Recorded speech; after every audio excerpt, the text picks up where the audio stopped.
In this video, I'm going to show you some of the best base building locations in Dune Awakening and give you the best base building tips that I've learned in my time playing Dune. Now, as a brand new player in the starter zone, your best base location is going to be somewhere close to the Griffin's Reach trade post. As you're playing through the game, building next to trade posts is always a good idea because that's where you're going to be getting your missions. So you're going to be going back and forth to the trade post pretty often. Now, as you move along in the game and you get out of the starter area, you're going to move into the Vermilius Gap, and it's at this point that you want to take your base building a little more seriously. So this is the location where I built my second base. It's also located very close to the trade post, but other things to keep in mind when you're building your base is how close it is to enemy camps so you can farm XP and loot, but most importantly, in my opinion, is how close it is to resources. Resources are key to advancement in Dune Awakening. You're going to need tons and tons of resources. So for instance, here in the northern part of the Vermilius Gap is, in my opinion, a very good place to put your second base because you have good access to iron.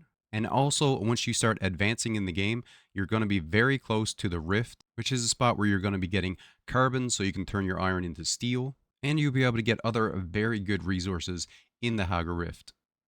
Basically, this entire zone, the Vermilius Gap, over to the Rift, and into this area here, which I cannot pronounce, Jabal Efrit Al Janub, this area.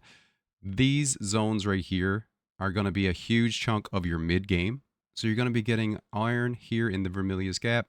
You're going to be doing lots of missions throughout this area. Then you'll be moving into the Rift. The Rift only has a couple of mid-game missions, but it is crucial for the resources that you can get here. Also up into the Jabal Efrit.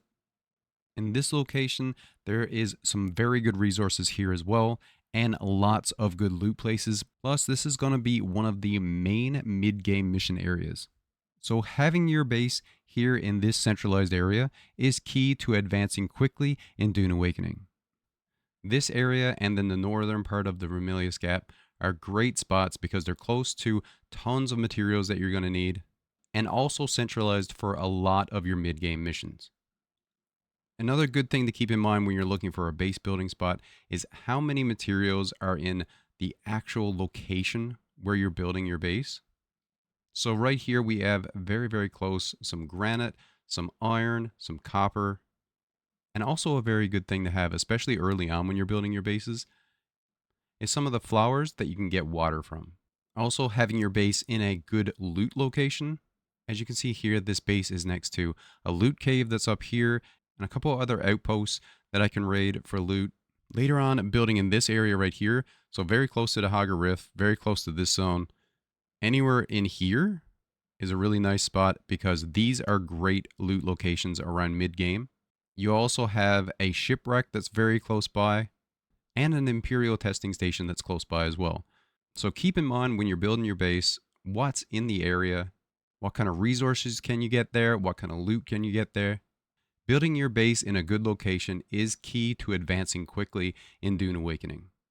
Now also, as you get into mid-game, it's not a bad idea to start setting up a couple of outposts away from your main base. Now early on and in mid-game, I recommend that you keep your base pretty simple, at least until you find your ideal spot where you know you want to make your main base.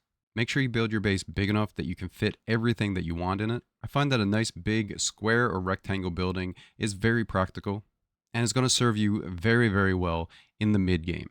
So with my main mid-game base, I've tried to keep it as practical as possible. I have all the necessities here. It's just one big rectangle building. I've got tons of water storage, as you can see here. Water is very, very important. You're going to need a lot of it. You need tons and tons of water in this game for multiple purposes, but especially when you're refining materials. So I've got lots of water storage. I've got my fabricators and my refiners all lining the walls. For each station, I've got storage next to the station. So here I've got a refiner. So I want to have storage for materials that you can refine next to the refiner, which helps keep things a little bit more organized. I've got all of my generators in a location up here, which keeps them out of the way because you don't have to be maintaining your generators very often. So I keep them tucked away in a corner like this. I also have storage here to keep excess fuel cells. Now, as you start to get later and later into the game, it's not a bad idea to get some outposts going. Building a simple outpost with just the stuff that you need, a couple of refiners, some storage containers, can be a huge benefit and save you a ton of time. So you have a generator for power, refiner for refining resources that's in the area, and then storage for the resources or any loot that you might get in the area. You can also make a blueprint of your outpost so that it is easy and fast to set up. Having outposts in key locations can be a game changer for you, but keep in mind that the more bases you have, the more taxes you're going to pay on those bases. Now, those are some of the best tips and tricks for base building that I've learned while I've been playing Dune Awakening. If you guys found this video useful, it would be awesome if you'd hit that subscribe button. Thank you all so much for watching, and as always, stay where you're at, and I'll come where you're to. Later, everybody.